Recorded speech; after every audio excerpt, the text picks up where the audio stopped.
Here at God, Family, and Guns, we are a light in a very dark world, and we fight uphill, battling against algorithms and demonetizations. And how we battle against this is oftentimes support from you, so please consider being a patron to God, Family, and Guns. That link is below.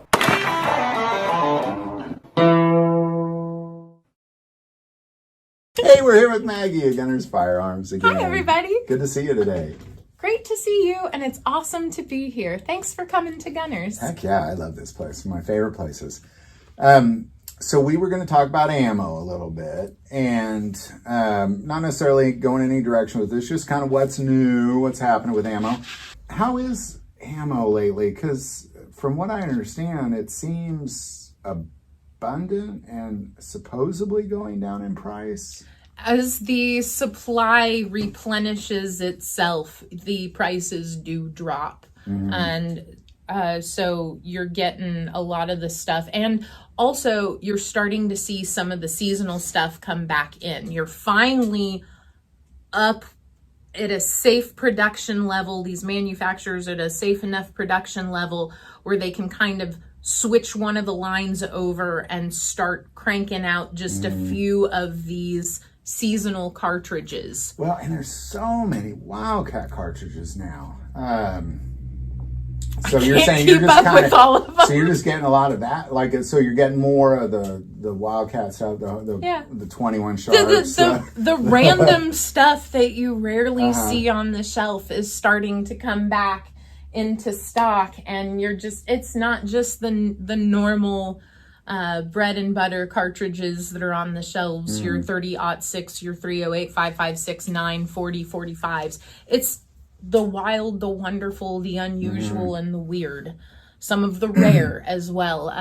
This year, the 5.6 by 52 rimmed cartridge was back in stock this year. It was seasonal run was made on that.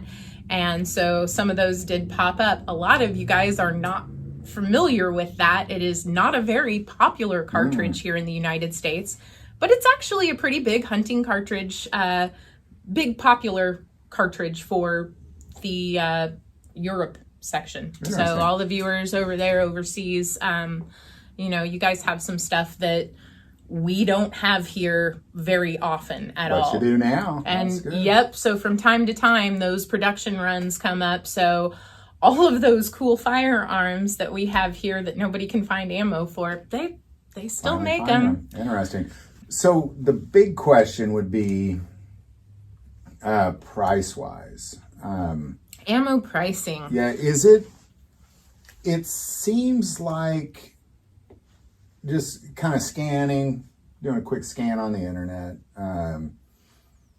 that prices are pretty close to pre-2020 at this point. Is that the case even with the Wildcat stuff, even with it's a little higher. I mean, it has adjusted for inflation, but it's proper adjustment. It's not some wild, like we had in 2020. Yes. Yeah. When the supply had dwindled to nothing and the demand was so high, that is going to raise prices to astronomical levels. Right now you have a moderate to a plentiful supply and not a very high demand. So you're starting to see prices drop. And I'm really interested. My cousin's going to a distribution show later this summer, and we've been talking about, like, do we restock on some of these ammo now, or do we wait until we go to the show and then we can get some better terms and pricing and everything like that?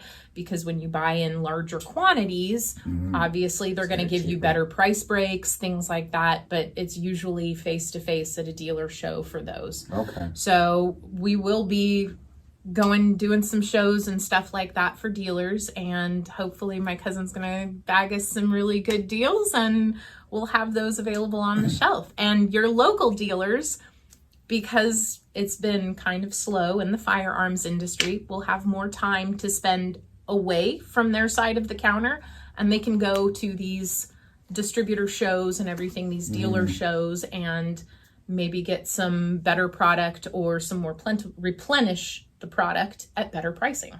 So Well, I find it interesting that we're at where we are with ammo right now in America, because one might argue that 95% of civilian ammo in the world is probably sold in America. And in addition to that, probably 95% of civilian guns are sold in America. So you just have the American customers. You know, they're your primary customers for sure. And it just doesn't seem like, you know, it's slow. Like you say, people just aren't buying guns and ammo right now.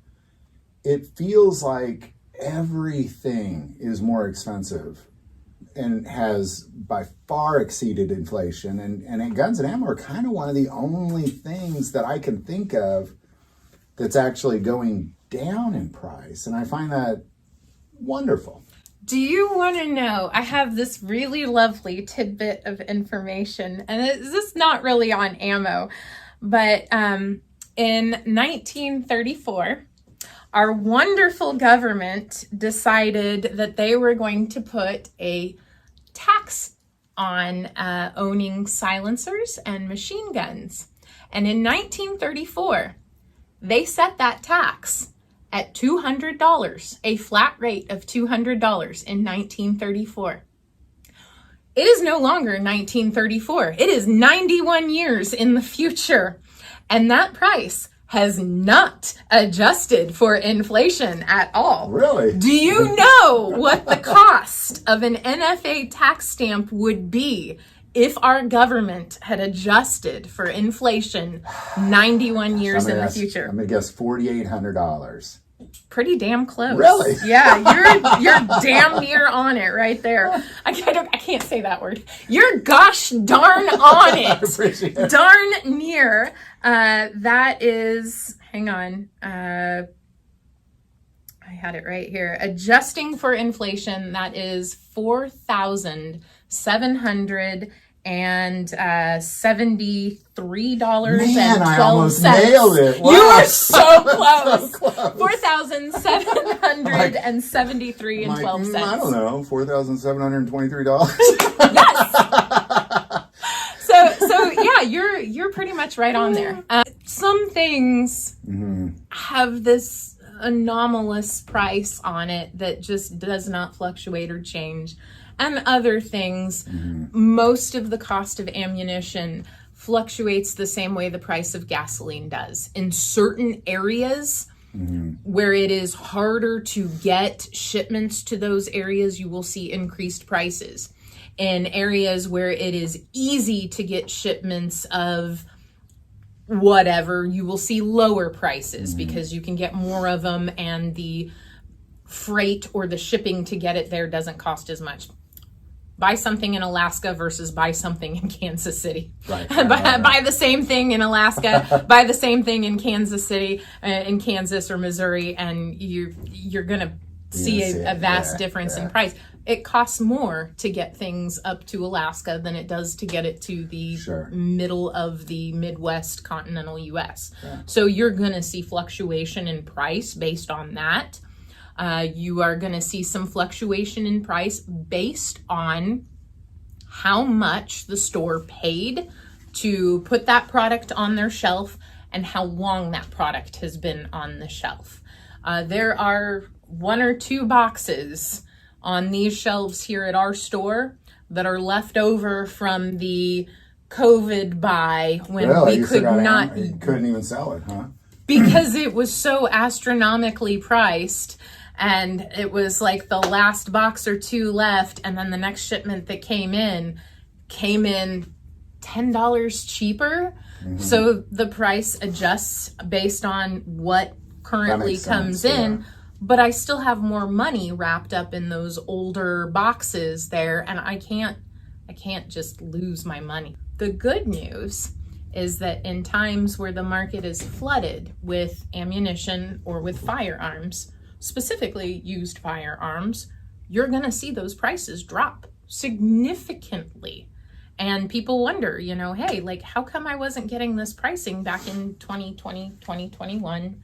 And there's more. You have more options. You have more choices.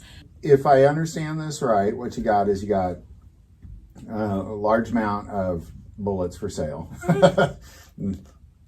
Smaller amount of people wanting bullets. And it's also slow in the meantime as well. So just for seasonal reasons. So it's a good time to buy ammo right now. It's a good time to shop local, but that better price comes at the cost of an indeterminate amount of time. All right. So. Well, that sounds good. This all sounds like good news to me. So, it's out there. Buy it. Enjoy it. Shoot it. Go to the range. Enjoy the time. Yeah, enjoy the time with your family, your firearms, and as always. Awesome. Well, thank you so much, Maggie. We really appreciate you, and we'll just see you guys next time on the internet. Take care. Bye, internet. Bye-bye.